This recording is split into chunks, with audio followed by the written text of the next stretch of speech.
Books are great when you have really reached a point in your expertise where you have a lot of examples. Imagine, because sometimes when I'm reading a book, it changes everything, even learning one concept or being open to something so new. It feels pretty special, doesn't it? When someone sends you a book, you're like, oh my God, this is really cool. And I don't know about you, but I almost never throw them out. Like throwing out a book feels sacrilegious, doesn't it? Today, you will learn how you can write a book in just 90 days and simple ways to self-publish your book and get specific details such as how to write, who to publish with, how to promote it, and how to design a cover that sells and more. Hi, it's Snippet here. Today's guest is Kath Walters, a journalist, feature writer, editor, and book coach.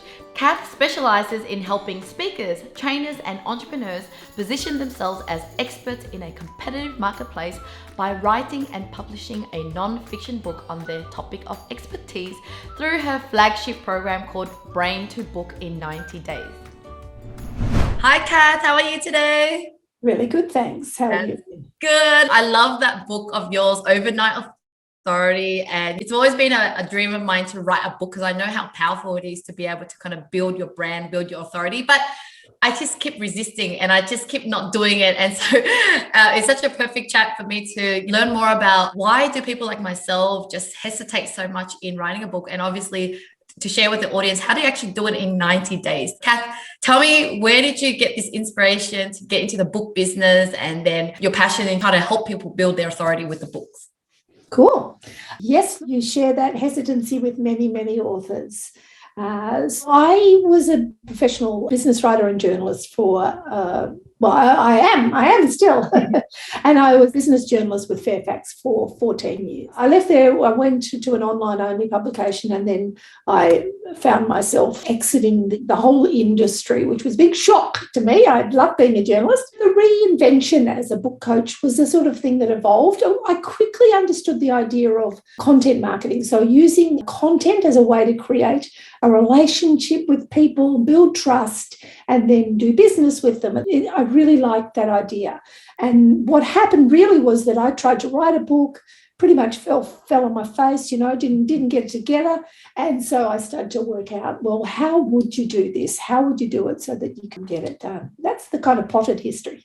Yeah, I love it. And so what would you say the benefit is in writing a book versus other different marketing strategy out there to build your brand? Like, what is powerful about a book? Books are great when you have really reached a point in your expertise where you have a lot of examples of people succeeding with your ideas. Work with enough people to be able to provide examples. And it does take a while. You might need to have been in your game for 5 years or perhaps even 10 years before you really feel that you've got this a sufficient number of case studies, if you like, to support you. What's great about a book is what I call thud factor.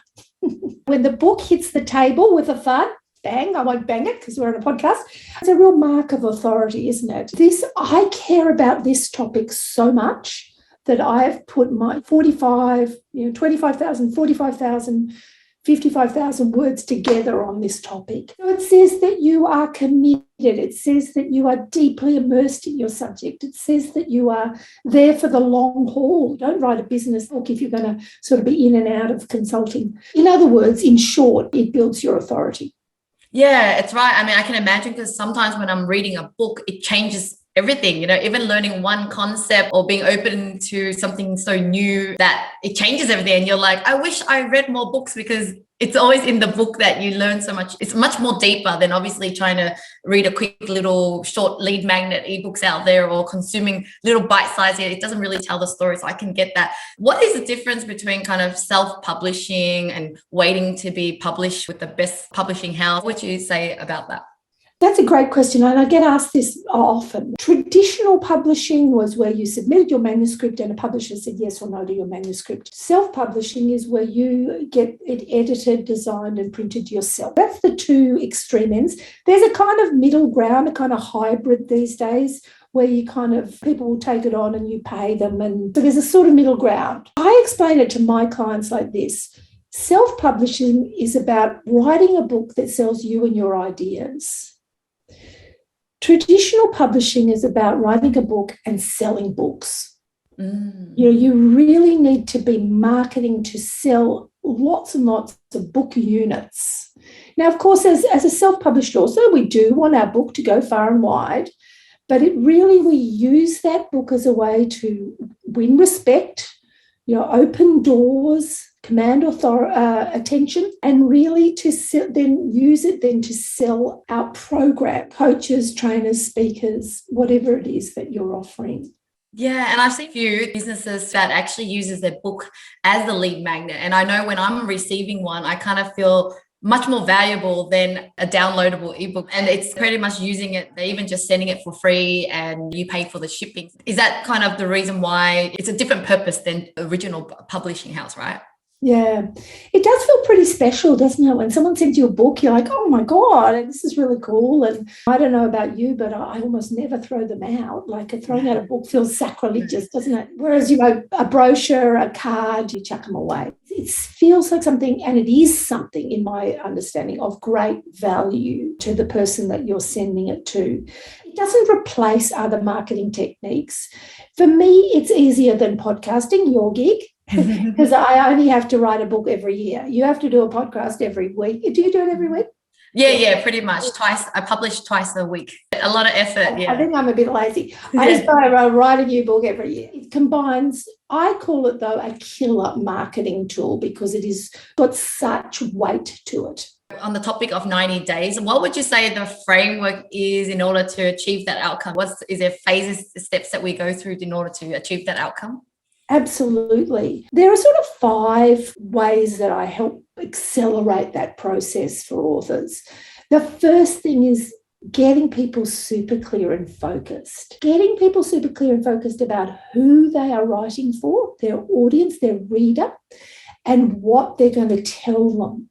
Because when you know who you're speaking to, you kind of know which ideas you need to share with those people. If you get very precise, people often don't get all that precise. They might say, leaders 35 to 45. That's not very precise. I don't know about you. I was 35, I was married with a baby. At 45, I was divorced. It was a very different part of my life. We get quite forensic about who you're writing to in my program, and then you get the right ideas. So clear and focused, step 1. Step 2 is all about momentum. So I actually help people to write the first draft by creating through a series of one-on-one interviews with them. So I help them to prepare what they're going to say in the interview, and we do a recording together like this, but then I have it transcribed for them. Yeah. So that's step number 2, is build momentum by recording the chapters as a first draft.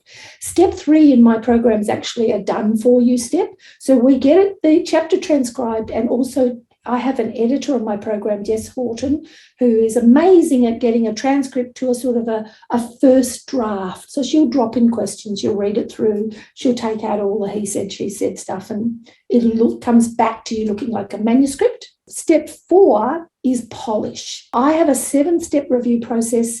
This is where you get creative. You go into your first draft manuscript, you look at my 7 steps, you use them to kind of really buff it up, get it looking really shiny. And then it's really, at that stage, you're at the end of the 90 days. You have a manuscript that's, I would say, is 80% ready for the publishing. Now, why would I say 80%? Because the next couple of steps are to send it to a bunch of readers who are going to give you feedback, and then send it to an editor. And that readers will bump it up another 5 to 10%, and the editor will bump it up, maybe 20% or whatever. So it could end up with a 110% book. That's the last step of my process, is guiding my clients through the path to perfect publication. How do you find editors? How do you find designers? Where do you get it printed so that it comes out on Amazon and everywhere else? Yeah. How many pages do you recommend a business book to be? So I say a book in this context, a business book, is 25,000 to 45,000 words. So my first book, Sticky Content, the Mastering the Delicate Art of Content Marketing, is 25,000 words. So it's quite a short book. I like short books. I like reading things short and precise. Yeah, it's really, it's a book about blogging. So it's kind of a collection of blogs organised. And this My second book, well, this is actually my third book. I edited a book in between, but Overnight Authority is 42,000. So that's a bit longer. And if you look up a definition of a book in the dictionary, it says any number of pages between two covers. Yeah. There is no definition of a book. A book can have nothing written in it. So that's how I help people. I just guide them and say, well, look, it's 25,000 to 45,000 words for our purposes. Do you recommend using some sort of publishing house that distributes, they print and send, or do you actually hold all these books in your own house? Yeah, good question again. And a lot of people find the publishing process quite mystifying, understandably. What I recommend is that you might get a sort of if you're self-publishing, so you're using essentially print on demand, you might get 150 or something that you have as a stack in your own place, right? And those are for people who buy from my website, and I stick it in a post pack and send it out to them, which is great because they have to give me their contact details, and I get back to them and say, hey, did you like it? And that sort of thing. The place that we recommend clients go to, Ingram Spark, print on demand, will also mean that appears on the list in all the places you'd expect, Amazon, Booktopia, and lots of bookshops around the world. People can order it. And, if somebody orders it from Booktopia, Ingram Spark prints one and sends it.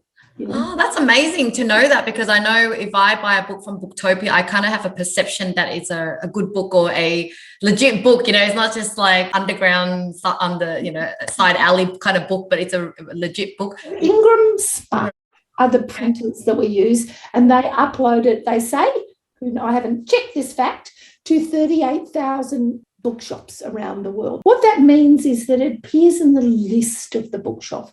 It doesn't appear on the shelf of the bookshop. Yeah. And in terms of promotion, number one is, do these Booktopia and all that all accept any of these books that are submitted, or do they kind of also filter out and don't just accept everything? No, they will. As long as your book has an ISBN, which is just a number that helps catalogue it, they will accept your book. So it can be good or it could be terrible. There is no differentiation in their mind. They let the reader decide. When it comes to promotion, so like you've got the book, and how much promotion as a business owner do you really need to do to get your book successful? Well, if you want to sell a lot of book units, whether you're traditionally publishing or self-publishing, you need to do a lot of events. That's why you have those writers' festivals where really famous authors turn up and talk to audiences of 50, because it's just really about getting out in front of your readers. But what I recommend is that you actually use your book. I give away, for example, there's 3 ways that I use my book to help open doors and have conversations with people, build trust and relationships. Firstly, I give a free chapter to every single person that connects with me on LinkedIn. It's just a gift. I say, look, here's how you can get to know me, and we can get to know each other. Secondly, I post using the content of my book all the time, 3 times a week, as you know. And thirdly, if anyone decides to meet with me and have a chat about doing their book, I will actually send them a free copy of my book. This strategy is not about selling book units. This strategy is about creating relationships that allow me to see if people would like to work with me in my program. Yeah, gotcha. All the years that you've worked with all the different people, what things that sabotages someone's success? Like for me, I know that I sabotage by just feeling like I'm not good enough yet, and I don't want to finish off or want to even start it. And, what kind of excuses or limiting beliefs have you seen over the years? Every author is somewhat tormented by self-doubt. And I was part of a business school called Thought Leader Business School, and the founder of that, Matt Church, said, and I think this is a lovely thought, that doubt is respect for your reader. We are really thinking, are we really giving something of value to our reader? That's a good question to ask yourself. But what sabotages authors is 2 things. One is they don't start with who. So you need to start with who you know you can help. And even if that's quite niche, in my book, I call it the vegan vets of Brighton. It's like just a very narrow group. If you write a book that really helps them, they will love that book. They will love that book. So it'll be super, super valuable. If you can decide with clarity who you're writing for, it helps you get started. And at the end of the process of writing, that's another place where we just starting, that's hard. Finishing is when we again get all sorts of upsurges of doubt. And I say the same thing, focus on your reader. It's not really about you. This book is about helping them. That's beautiful. How important is it, the cover itself? Like, I know the content is obviously important and you're there to help people like myself. And the title, the cover, do you put a face in it or is it just words? Like, any tips around that? Fantastic. Yes, the cover's essential. And there are three parts that sort of make up the cover. One is the genre. We're in the genre of business books. Business books tend to often have just plain sort of text on the front.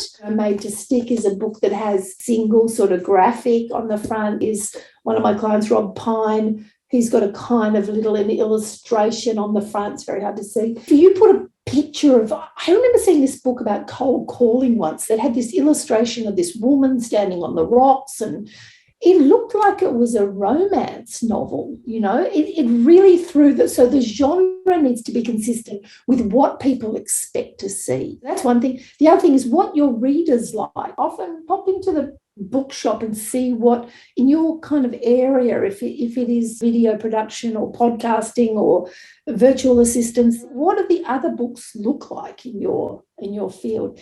And the other is, what do you like? I love orange. You might have noticed. Yeah. I love giving away my orange book.